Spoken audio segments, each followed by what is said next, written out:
दोस्तों यह पार्ट वहीं से शुरू होता है जहां से हमारा पिछला पार्ट शुरू हुआ था। दोस्तों आपने पिछले पार्ट में देखा होगा कि हमें एक लड़के का नाम बताया जाता है जिसका नाम जेगर होता है और इस लड़के का नाम हमें मानवा की शुरुआत में ही बता दिया गया था। और हम देखते हैं कि उस लड़के को देखने के बाद केविन अपने मन में कहने लग जाता है कि मैं इस लड़के को जानता हूँ, ये बहुत ही ज़्यादा गुस्सैल और अपनी ताकत पर बहुत ही ज़्यादा भरोसा करता है, जिसकी वजह से ये हमेशा घमंड में रहता है। और जब पारसियों ने इस अकेडमी में नया एडमिशन लिया ही था तो इसने पहले ही दिन पारसियों से पंगा ले लिया और उसे बुरा भला बोलने लगा। लेकिन पारसियों को ये बात बर्दाश्त नहीं हुई और उसने उसी वक्त उसका गला काट डाला क्योंकि उसे गुस्सा आ गया था। मैं जानता हूँ कि यह बहुत ही ज़्यादा गुस्सैल और नफरती इंसान है, लेकिन इस उम्र में ये सब बातें कॉमन होती है। और वैसे भी यह जेगर तो हमेशा से पागल ही था और हमेशा से पागलों जैसी हरकतें करता रहता है, जिसकी वजह से यह पारसियों के हाथों से मारा गया है। फिर इसके बाद हम देखते हैं कि कुछ बच्चे किसी लड़कों को कह रहे होते हैं कि देखो जरा उस तरफ 5वीं रैंक के बच्चे हैं और वह सच में बहुत ही ज़्यादा कमज़ोर हैं, वह तो कुछ भी नहीं कर सकते, वह तो छोटे कुत्ते और गोश्त से भी हार गए थे, वह सच में बहुत ही ज़्यादा कमज़ोर है, इन लोगों को यहाँ से निकाल देना चाहिए। और हम देखते हैं कि पारसियों की नज़र लार्क पर पड़ती है और इसके बारे में मानवा की शुरुआत में पहले ही बता दिया गया था और हमारा मेन कैरेक्टर उसके बारे में सोच रहा होता है कि यह लार्क है, मैं इसके बारे में जानता हूँ, ये हमेशा से नफरती इंसान रहा है। भले ये देखने में भोला भाला और सीधा साधा लगता है लेकिन यह थोड़ा सा नफरती है और हमेशा लोगों की बुराई करता रहता है। और एक दिन इसने पारसियों और मेरी बुराई करती थी, जिसकी वजह से पारसियों ने इसे भी मार डाला। फिर इसके बाद हम देखते हैं कि अचानक से माइक पर कोई आदमी आ जाता और कहने लग जाता है कि मेरी तरफ से सभी स्टूडेंट को गुड मॉर्निंग, मैं आपका डायरेक्टर इरू केसार हूँ और मैं जानता हूँ कि आप सभी स्टूडेंट यहाँ आकर बहुत ही ज़्यादा खुश होंगे और मैं जानता हूँ कि आप सभी लोग यहाँ पर बहुत ही ज़्यादा स्ट्रॉन्ग महसूस कर रहे होंगे और हमेशा से स्ट्रॉन्ग बनना चाहते हैं। लेकिन यहाँ कुछ बच्चे ऐसे भी हैं जो बहुत ही ज़्यादा कमज़ोर हैं और उन बच्चों को अभी भी बहुत ही ज़्यादा लंबा सफ़र तय करना है। और मैं ये नहीं जानता कि आपका सपना क्या है और आप क्या करना चाहते हैं, मैं नहीं जानता कि आप इस अकेडमी में किस वजह से आए हैं, लेकिन आपको अपना स्थान खुद ही ढूंढना होगा और आपको यहाँ पर लड़ना होगा। हम सब अकेडमी के टीचर आपके आगे बढ़ने में मदद करेंगे और आप जो चाहेंगे हम वही करेंगे, लेकिन आपको खुद ये जिम्मेदारी उठानी होगी और आपको ताकतवर बनना होगा, तभी जाकर आप इस अकेडमी के अंदर टिक सकते हैं, नहीं तो आपको यहाँ से बाहर निकाल दिया जाएगा। मैं बस आपसे यही सब कहना चाहता हूँ और मैं चाहता हूँ कि आपका दिन बहुत ही ज़्यादा शानदार हो। अच्छा तो मैं यहाँ से चलता हूँ। फिर इसके बाद हम देखते हैं कि वह डायरेक्टर स्पीच देने के बाद वहाँ से चला जाता है और सारे के सारे बच्चे इधर से उधर जा रहे होते हैं। फिर इसके बाद हम जेगर को दिखाया जाता है जो लार्क के पास आ जाता है और अपने मन में कह रहा होता है कि मैं बहुत ही ज़्यादा ताकतवर हूँ और मुझे कोई भी नहीं हरा सकता, इस अकेडमी के अंदर मैं सबसे ज़्यादा ताकतवर हूँ। और हम देखते हैं कि उसकी नज़र लार्क पड़ती है और वह लार्क के पास चला जाता है और उसे कहने लग जाता है कि हेलो दोस्त, तुम कैसे हो और तुम्हारा नंबर क्या है। जिसे सुनने के बाद लार्क हैरान हो जाता है और कहने लग जाता है कि मैं 5th रैंक का बच्चा हूँ। जिसे सुनने के बाद लार्क हंसने लग जाता है और कहने लग जाता है कि 5th रैंक के बच्चे तो सच में बहुत ही ज़्यादा कमज़ोर होते हैं, तुम तो सच में बहुत ही ज़्यादा बोरिंग हो। और मैंने यहाँ तक भी सुना है कि 5th रैंक के स्टूडेंट ना तो गोश्त को हरा सकते हैं और ना ही शॉर्ट डॉग को हरा सकते हैं, ये सच में बहुत ही ज़्यादा कमज़ोर है। और यह कहते ही जेगर जोर जोर से हंसने लग जाता और हम देखते हैं कि हमारा मेन कैरेक्टर केविन वहाँ पर उनकी बातें सुन रहा होता है और अचानक से जेगर के पास चला जाता और उसके कंधे पर हाथ रखते हुए कहने लग जाता है कि हे दोस्त तुम कैसे हो। जिसे सुनने के बाद जेगर हैरान हो जाता है और कहने लग जाता है कि तुम कौन हो। जिसे सुनने के बाद हमारा मेन कैरेक्टर केविन उसकी बात को काट देता है और उससे कहने लग जाता है कि देखो जरा तुम्हारी पीठ पे कितना मस्त टैटू है, ये कितना ज़्यादा कमाल का लग रहा है, तुम्हारे पीछे वह कलाकार सच में बहुत ही ज़्यादा महान होगा जिसने आपकी ये पीठ पर टैटू बनाया है, ये सच में बहुत ही ज़्यादा कमाल का लग रहा है और ऐसा लगता है कि यह कोई जादुई टैटू है जो आपके रक्त फ्लो को और भी ज़्यादा तेज कर देता और आपकी माना पावर को भी बढ़ाता है, जो आपकी चोट लगने में बहुत ही ज़्यादा काम आता है। मुझे लगता है कि आप यहाँ पर तैयारी कर कर आए। जिसे सुनने के बाद जेगर बहुत ही ज़्यादा खुश हो जाता और कहने लग जाता है कि हाँ तुमने बिल्कुल सही कहा, ये जादुई टैटू है और ये काफ़ी ज़्यादा कमाल का है और जिस कलाकार ने यह टैटू बनाया है वह मेरी मॉम है। मेरी मॉम एक टैटू आर्टिस्ट है और वह बहुत ही ज़्यादा कमाल के टैटू बनाती है और बहुत सारे जादुई टैटू भी बना सकती है। और जब मैंने उससे पूछा कि आपने यह टैटू बनाने कहाँ से सीखा है तो उसने बताया कि उसने अपने स्कूल की मदद से यह टैटू बनाना सीखा है। जिसे सुनने के बाद केविन खुश होने लग जाता है और कहने लग जाता है कि यह तो बहुत ही ज़्यादा औसम है और बताओ कि तुम्हारे शरीर पे कहाँ कहाँ टैटू मौजूद है, मुझे उन टैटूज़ को देखना है। और हमारा मेन कैरेक्टर मन में कहने लग जाता है कि मैं इसके बारे में पहले से ही जानता था, क्योंकि जब मेरी पिछली लाइफ में पारसियों ने जेगर को मार डाला था तो उसने उसे लापता भी कर दिया था, जिसकी वजह से उसकी मॉम उसे यहाँ पर ढूंढते हुए आई थी। उसने बताया था कि वह एक टैटू आर्टिस्ट है और उसने अपने बेटे के बारे में भी बहुत कुछ बताया था और उसने सारे के सारे टैटूज़ के बारे में भी बताया था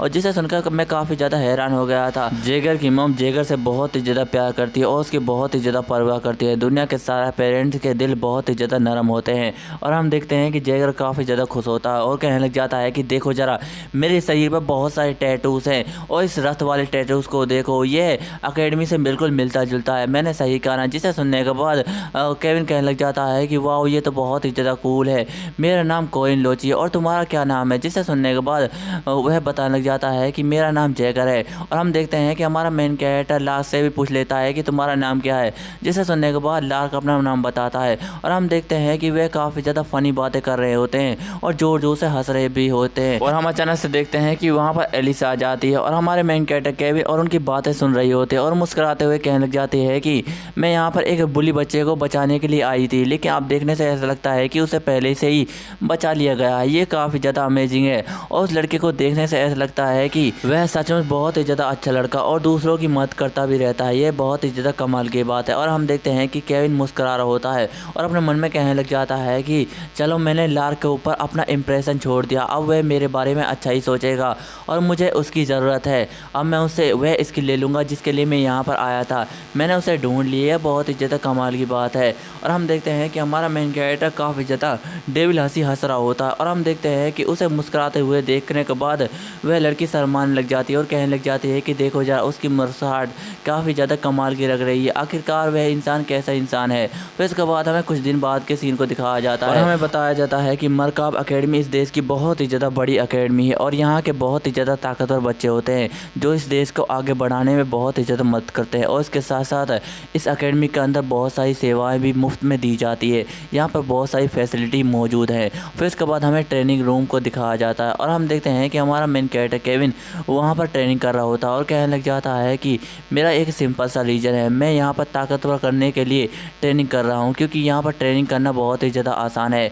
यहाँ पर इम्पॉसिबल काम को भी संभव किया जा सकता है। यहाँ पर ट्रेनिंग करने की वजह से मैं अपनी लिमिट को भी ब्रेक कर रख सकता हूँ और अपने आप को और भी ज़्यादा ताकतवर बना सकता हूँ। और हम देखते हैं कि हमारा मेन कैरेक्टर केविन एक स्पिरिट से फाइट कर रहा होता है और अपने मन में कहने लग जाता है कि इस स्पिरिट बॉडी को देखना बहुत ही ज़्यादा आसान है, इससे मैं आसानी के साथ फाइट कर सकता हूँ जो मेरी आत्माओं से फाइट करने में बहुत ही ज़्यादा मदद करेगा। और हम देखते हैं कि दो बच्चे हमारे मेन कैरेक्टर को फाइट करते हुए देख रहे होते हैं और कहने लग जाते हैं कि देखो ज़रा, वहाँ पहली साल का बच्चा अभी भी स्पिरिट बॉडी से फाइट कर रहा है, उसके लिए बहुत ही ज़्यादा मुश्किल होगा। ये बहुत ही ज़्यादा हैरान करने वाली बात है कि पहली साल का बच्चा एक स्पिरिट बॉडी से फाइट कर रहा है और वहाँ पर ट्रेनिंग कर रहा है। जिसे सुनने के बाद दूसरा लड़का कहने लग जाता है कि हाँ बिल्कुल तुमने सही कहा, वह स्पिरिट बॉडी से फाइट कर रहा है, लेकिन यहाँ पर तो दूसरे साल के बच्चे भी स्पिरिट बॉडी से फाइट नहीं कर पाते क्योंकि बहुत ही ज़्यादा कमज़ोर होते हैं। और मुझे लगता है कि ये लड़का यहाँ पर अफवाह सुनकर आया है और यहाँ पर स्पिरिट बॉडी से फाइट कर रहा है। मुझे लगता है कि ये जल्दी हार जाएगा और इसे अपनी औकात पता लग जाएगी। जिसे सुनने के बाद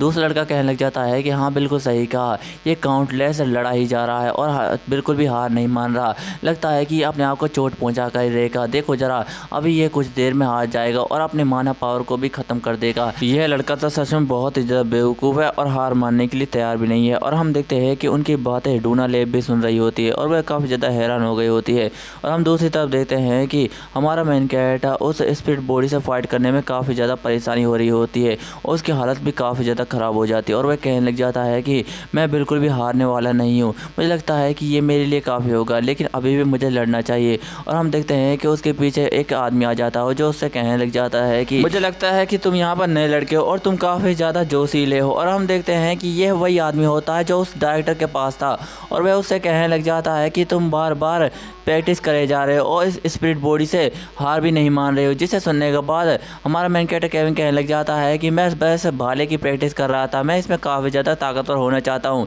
जिसे सुनने के बाद वह आदमी कहने लग जाता है कि मुझे लगता है कि तुम इसमें हार जाओगे, तुम्हें ये नहीं करना चाहिए। जिसे सुनने के बाद केविन कहने लग जाता है कि मैं इसे कर ही रहूँगा चाहे कुछ भी हो जाए। और हम देखते हैं कि वह अपने मन में कहने लग जाता है कि यह बूढ़ा आदमी यहाँ पर क्यों आ गया और मुझसे इतनी पूछताछ क्यों कर रहा है, क्या मैंने एकेडमी में आते वक्त कुछ गलत सलत कर दिया था। ये सच में बहुत ही ज़्यादा बुरा हो रहा है। और हम देखते हैं कि वह बुढ़ा उसे घूर घूर कर देखे जा रहा होता है, लेकिन हम अचानक से देखते हैं कि वह खुश हो जाता है और कहने लग जाता है कि तुम्हारी लड़ने की भावना तो बहुत ही ज़्यादा कमाल की है और यह लो, मैं तुम्हारे लिए कुछ लाया हूँ, यह खाने के टिकट्स हैं, ये ले लो और तुम्हें तुम्हें खाना फ्री में मिल जाएगा। जिसे सुनने के बाद हमारा मेन कैरेक्टर केविन उन्हें लेते वक्त काफ़ी ज़्यादा खुश हो गया होता है और वह बूढ़ा आदमी वहाँ से जाते हुए कहने लग जाता है कि जब तुम इस स्पिरिट बॉडी को हराने में कामयाब हो जाओ तो मेरे पास ज़रूर आना, मैं तुम्हारी तारीफ़ करूँगा। जिसे सुनने के बाद हमारा मेन कैरेक्टर केविन अपने मन में कहने लग जाता है कि मैं तो खामखा परेशान हो रहा था, यह बूढ़ा आदमी इतना भी ज़्यादा बुरा नहीं है, ये तो मेरे लिए ट्रीट भी लाया था, ये सच में बहुत ही ज़्यादा कमाल की बात है। अब मैं 10 दिन तक अब बहुत ही ज़्यादा अच्छा खाना खाने वाला हूँ, ये काफ़ी ज़्यादा अच्छा है, ये तो मेरे लिए एक अच्छा साइन है। चलो फिर मुझे अपनी ट्रेनिंग दोबारा से शुरू कर देनी चाहिए। और हम देखते हैं कि मेरी डूनालेफ हमारे मेन कैरेक्टर केविन को देख रही होती है और हम देखते हैं कि केविन बहुत ही ज़्यादा मेहनत के साथ फाइट कर रहा होता है और उसे काफ़ी ज़्यादा प्रॉब्लम आ रही होती है उस स्पिरिट बॉडी को हराने में। लेकिन हम देखते हैं कि हमारा मेन कैरेक्टर केविन लगातार उससे फाइट कर ही जा रहा होता है। लेकिन हम अचानक से देखते हैं कि वह स्पिरिट बॉडी हमारे मेन कैरेक्टर केविन के ऊपर एक जोरदार हमला कर देती है और यह हमला इतना ज़्यादा जोरदार होता है कि हमारा मेन कैरेक्टर केविन दूर जाकर एक ज़मीन से टकराता है और वह काफ़ी ज़्यादा थक चुका होता है इस स्पिरिट बॉडी से लड़ते हुए। लेकिन हम अचानक से देखते हैं कि उसके ऊपर एक रुमाल आकर गिरता है, जिसे देखने के बाद वह काफ़ी ज़्यादा हैरान हो जाता है और हम देखते हैं कि मेरी डूनालेफ वहाँ पर आ चुकी होती है और उसे कहने लग जाती है कि जूनियर, मुझे लगता है कि तुम बहुत ही ज़्यादा हार्ड ट्रेनिंग कर रहे हो, लो पानी पी लो। जिसे सुनने के बाद हमारा मेन कैरेक्टर केविन कहने लग जाता है कि हाँ, तुमने बिल्कुल सही कहा, ये बहुत ही ज़्यादा थका देने वाला है। जिसे सुनने के बाद वह डूनालेफ कहने लग जाती है कि अब तुम्हें आराम करना चाहिए, तुमने बहुत ही ज़्यादा मेहनत कर ली है। और हम देखते हैं कि वह लड़की उसके पास बैठ जाती है और उससे कहने लग जाती है कि मैं जानती हूँ कि तुम बहुत ही ज़्यादा ताकतवर बनना चाहते हो, लेकिन तुम इस तरह ताकतवर नहीं बन पाओगे, तुम्हें रोज़ाना मेहनत करनी होगी, तभी जाकर तुम ताकतवर बन जाओगे। तुम अगले दिन यहाँ पर ट्रेनिंग करना, तभी जाकर तुम ताकतवर हो सकते हो। और हम देखते हैं कि वह लड़की उसे पानी का गिलास दे रही होती है और हमारा मेन कैरेक्टर केविन अपने मन में कहने लग जाता है कि यह लड़की मुझे अगले दिन के बारे में ताकतवर होने के लिए कह रही है, लेकिन मैं 3 साल से मेहनत कर रहा हूँ लेकिन अभी भी ताकतवर नहीं हुआ। जब मैं पासियों के साथ था तो पासियों मेरी बहुत ही ज़्यादा मदद करता था, वैसे तो वह विलन था लेकिन वह मेरा दोस्त भी था जो मेरी मदद करता रहता था और उसके पास एक विंडो भी थी जो बहुत सारे पॉइजन और आर्टिफैक्ट बनाने के लिए मेरे बहुत ही ज़्यादा काम आती थी और उसके पास बहुत सारी स्किल भी थी जो मुझे ताकतवर बनाती थी। लेकिन अब मेरे पास बिल्कुल भी नहीं है क्योंकि मैंने उसे यहाँ आकर मार डाला और ना ही मेरे पास कोई विंडो है जिसकी मदद से मैं ताकतवर हो सकता हूँ।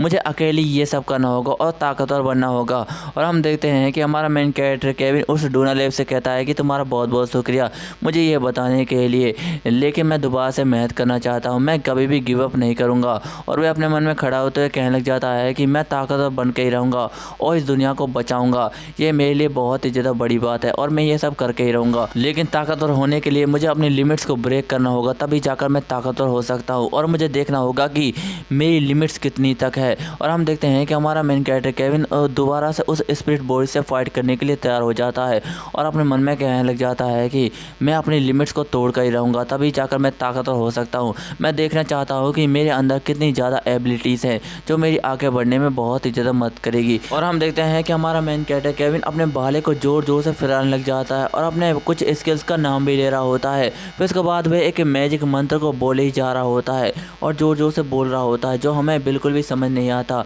और हम देखते हैं कि हमारा मेन कैरेक्टर ये सब बोल रहा होता है कि वह अपने भाले को ज़ोर से फिराता है और कहने लग जाता है कि पैराडा ट्री हेवनली स्पीयर और एक ज़ोरदार हमले के साथ उस स्पिरिट बॉडी के ऊपर हमला कर देता है और अपने मन में कहने लग जाता है कि बेशक मैं ताकतवर नहीं हूँ लेकिन मुझे ताकतवर बनना ही होगा और मुझे अपनी लिमिट को भी ब्रेक करना है, तभी जाकर मैं ताकतवर हो सकता हूँ। मैं जानता हूँ कि ना तो मेरे पास कोई स्ट्रॉन्ग बॉडी है और ना ही कोई मैजिक पावर या फिर ऑरा जिसकी मदद से मैं इस दुनिया को बचा सकता हूँ, लेकिन मैं इस गेमिंग स्टोरी के बारे में जानता हूँ और मुझे इसके फ्यूचर के बारे में सारी की सारी बातें को पता है। मैं जानता हूँ कि मुझे क्या करना है। हालांकि ये सब मेरे लिए बहुत ही ज़्यादा बेकार है, लेकिन अब मैं इस चीज़ का मॉन्स्टर और डीमंस के खिलाफ फ़ायदा उठा सकता हूँ। ये मेरे लिए बहुत ही ज़्यादा ज़रूरी है जो मुझे आगे चलकर और भी ज़्यादा ताकतवर बनाने वाला है। मैं हूँ इस दुनिया को बचाऊँगा, मैं ये सब करूँगा। मैं जानता हूँ कि मैंने अपनी पिछली लाइफ बहुत ही ज़्यादा बेकार गुजारी है, लेकिन मैं इस लाइफ को बिल्कुल भी नहीं गंवाना चाहता। मैं ताकतवर बनना चाहता हूँ और इस दुनिया को बचाना चाहता हूँ। और वह एक ज़ोरदार स्किल बोलता है और एक ज़ोरदार हमला उस मॉन्स्टर के ऊपर हमला कर देता है। और हम देखते हैं कि ये हमला इतना ज़्यादा ज़ोरदार होता है कि उस स्पिरिट के पेट से ही निकल जाता है, लेकिन हम देखते हैं कि उस स्पिरिट बॉडी को इससे कुछ भी नहीं हुआ होता है, जिसे देखने के बाद मेरी डूनालेफ काफ़ी ज़्यादा हैरान हो जाती है और अपने मन में कहने लग जाती है कि मैं जानती हूँ कि ये काफ़ी ज़्यादा ताकतवर है, लेकिन ये स्पिरिट बॉडी को हराने के लिए बिल्कुल भी काफ़ी नहीं है। उसे हराने के लिए और भी ज़्यादा ताकत चाहिए और अकल अकल का भी इस्तेमाल करना होगा, तभी जाकर वह इसे मार सकता है। और हम अचानक से देखते हैं कि हमारा मेन कैरेक्टर केविन उस भाले को दोबारा से पकड़ लेता है, जिसे देखने के बाद वह डूनालेफ लड़की काफ़ी ज़्यादा हैरान हो जाती है और कहने लग जाते हैं कि नहीं नहीं, ऐसा बिल्कुल भी नहीं हो सकता। असल में तो वह उसकी चाल थी, वह कुछ और ही करना चाहता था। और हमारा मेन कैरेक्टर केविन उस भाले को दोबारा से पकड़ते हुए अपने मन में कहने लग जाता है कि मैं इसे दोबारा से पकड़ लिया, अब मैं इस मॉन्स्टर को बिल्कुल भी नहीं जाने दूंगा। और हम देखते हैं कि वह उस भाले के अंदर अपना ऑरा भर रहा होता है और वह काफ़ी ज़्यादा गुस्से के साथ अपना मंत्र को बोलने लग जाता है, जिसे देखने के बाद वह स्पिरिट बॉडी भी काफ़ी ज़्यादा हैरान हो रही होती है। और हम देखते हैं कि हमारा मेन कैरेक्टर केविन उस बॉडी के ऊपर एक ज़ोरदार हमला कर देता है और ये हमला इतना ज़्यादा ज़ोरदार होता है कि उस स्पिरिट बॉडी के चीथड़े चीथड़े उड़ जाते हैं और वहाँ पर एक ज़ोरदार धमाका होता है। और ये धमाका इतना ज़्यादा ज़ोरदार होता है कि चारों तरफ ऑरा फैल जाता है और जिसे देखने के बाद वह लड़की डूनालेफ भी काफ़ी ज़्यादा हैरान हो जाती है। और हमारा मेन कैरेक्टर केविन अपने मन में कहने लग जाता है कि मैंने इसे कर दिखाया और मैं इसे करना ही चाहता था, क्योंकि यह करना बहुत ही ज़्यादा ज़रूरी था। और हम देखते हैं कि डूनालेफ उसे देखने के बाद काफ़ी ज़्यादा हैरान हो रही होती है और कहने लग जाते हैं कि ये कितना ज़्यादा कमाल का है। और हमारा मेन कैरेक्टर केविन अपने मन में कहने लग जाता है कि अगर मैं इसे नहीं करता तो डूनालेफ मुझे नहीं जान पाती और उसकी मैं कुछ भी मदद नहीं कर सकता था। और हम देखते हैं कि डूनालेफ हमारे मेन कैरेक्टर केविन को देखे ही जा रही होती है, जो काफ़ी ज़्यादा अमेजिंग लग रहा होता है और वह उससे कहने लग जाती है कि तुम तो काफ़ी ज़्यादा औसम हो। लेकिन हम अचानक से देखते हैं कि हमारे मेन कैरेक्टर केविन की ये हवागिरी थोड़ी देर में निकल जाती है और वह ज़मीन पर गिरता है, जिसे देखने के बाद डूनालेफ लड़की काफ़ी ज़्यादा हैरान हो जाती है और कहने लग जाती है कि क्या तुम ठीक हो जूनियर। और हमारा मेन कैरेक्टर केविन अपने मन में कहने लग जाता है कि धत्तेरी की मेरी तो बेइज्जती हो गई, मैं तो उसे कुछ दिखाना चाहता था, कम से कम मेरी बॉडी को तो मेरा साथ देना चाहिए था। फिर इसके बाद हमें अगले दिन का सीन दिखाया जाता है और हम देखते हैं कि वह डूनालेफ लड़की सारे के सारे स्टूडेंट से कह रही होती है कि हेलो जूनियर्स, आज मैं आपको इस एकेडमी की सारी चीज़ों से इंट्रोड्यूस कराऊंगी और इस एकेडमी की फैसिलिटीज़ के बारे में बताऊंगी। और हम देखते हैं कि हमारा केविन भी वहाँ पर होता है और वह कुछ खाना खा रहा होता है और वह लड़की कहने लग जाती है कि ज़रा यहाँ पर देखो, यहाँ पर तुम्हारे लिए कुछ है। और हमारा मेन कैरेक्टर केविन अपने मन में कहने लग जाता है कि लगता है कि मैंने कल बहुत ही ज़्यादा ट्रेनिंग कर ली, जिसकी वजह से मेरी बॉडी अभी भी दुख रही है। मुझे लगता है कि मुझे अपनी बॉडी को थोड़ा सा आराम देना चाहिए और इसके साथ साथ मुझे एक स्किल की भी ज़रूरत होगी, जिसकी मदद से मैं और भी ज़्यादा ताकतवर हो सकता हूँ। मैं पास से बिल्कुल भी नहीं हूँ जिसके पास एक सिस्टम है और जिसकी मदद से वह ताकतवर हो सकता है। मुझे और कुछ करना होगा तभी जाकर मैं ताकतवर हो सकता हूँ, लेकिन मुझे क्या करना चाहिए, मुझे थोड़ा सा सोचना होगा। और हम देखते हैं कि हमारे मेन कैरेक्टर केविन की नज़र किसी पर पड़ जाती है और हम देखते हैं कि उसकी नज़र लार्क पर पड़ी होती है और वह अपने मन में कहने लग जाता है कि जो मुझे चाहिए था वह मिल गया, लगता है कि अब मुझे मज़ा आने वाला है इस गेम को खेलने के बाद। और हम देखते हैं कि हमारा मेन कैरेक्टर केविन उस लार्क के पास पहुंच जाता है और उससे कंधे पर हाथ रखते हुए उससे कहने लग जाता है कि हेलो दोस्त, तुम कैसे हो। जिसे सुनने के बाद लार्क हैरान हो जाता है और कहने लग जाता है कि ओह तुम हो क्या। जिसे सुनने के बाद केविन कहने लग जाता है कि चलो चलते हैं, हम दोनों साथ खाना खाएंगे और इसके साथ साथ मुझे तुमसे कुछ बातें भी करनी है, मुझे तुम्हें ग्रीमोरियस के बारे में बताना है। जिसे सुनने के बाद लार्क हैरान हो जाता है और हमें पता लगता है कि यह एक किताब होती है और हमें इस किताब के बारे में बताया जाता है कि ये एक स्किल बुक है जिसमें बहुत सारे स्किल मौजूद है। ये बहुत ही ज़्यादा पावरफुल आर्टिफैक्ट है जो आदमी को बहुत ही ज़्यादा ताकतवर बना देता है। अगर कोई इंसान इसको थोड़ी देर के लिए पढ़ लेता है तो वह बहुत सारी स्किल सीख सकता है। और इसके साथ साथ मरकाब एकेडमी में इस स्किल बुक को छुपाया गया है और वह भी काफ़ी ज़्यादा अच्छी तरीके से। और हम देखते हैं कि हमारा मेन कैरेक्टर केविन लाइब्रेरी के अंदर आ जाता है और कहने लग जाता है कि यहाँ पर तो बहुत बड़ी लाइब्रेरी है, हम उसे कहाँ पर ढूंढेंगे, लेकिन हमें ढूंढना होगा उसे। और हमारा मेन कैरेक्टर केविन अपने मन में बताने लग जाता है कि इस बुक को इस लाइब्रेरी के अंदर छुपाया गया है और ये काफ़ी ज़्यादा सीक्रेट बुक है। अगर ये किसी के हाथ में लग गई तो वह काफ़ी ज़्यादा तबाही मचा देगा इस दुनिया में। मुझे इसे जल्द से जल्द ढूंढना होगा, लेकिन यह बहुत ही ज़्यादा बकवास है। मैं कितनी देर से उसे ढूंढ रहा हूँ लेकिन अभी तक वह मुझे भी नहीं मिली। मैंने छप्पा छान मारा। और हम देखते हैं कि हमारा मेन कैरेक्टर केविन उसे बहुत ही ज़्यादा मेहनत के साथ ढूंढ रहा होता है। और केविन लास्ट से कहने लग जाता है कि मुझे लगता है कि उस किताब को कहीं और पर छुपाया गया है, मुझे लगता है कि फॉरेस्ट या फिर कहीं और पर छुपाया गया है। जिसे सुनने के बाद लार्क कहने लग जाता है कि मुझे तुम्हारी बातों से कोई भी मतलब नहीं है, तुमने जो प्रॉमिस किया है वह तुम्हें पूरा करना है। और हमारा मेन कैरेक्टर केविन कहने लग जाता है कि तुमने बिल्कुल सही कहा, मुझे तुम्हारा प्रॉमिस पूरा करना है, लेकिन अगर वह ग्रीमोरियस किताब मुझे मिल जाती है तो तुम्हें भी अपना वादा पूरा करना होगा और जो मैं चाहता हूँ तुम्हें वही करना होगा। और दोस्तों हमें नहीं बताया जाता है कि हमारे मेन कैरेक्टर ने लास्ट से क्या वादा किया है। और दोस्तों इसी के साथ ही हमारा यह चैप्टर भी एंड हो जाता है। दोस्तों आपको ये नया मानवा कैसा लग रहा है कमेंट में ज़रूर बताएं। आपको वीडियो थोड़ी सी भी अच्छी लग रही हो तो वीडियो को लाइक एंड चैनल नए हो चैनल सब्सक्राइब कर लीजिए। मिलते हैं अगली वीडियो में, धन्यवाद।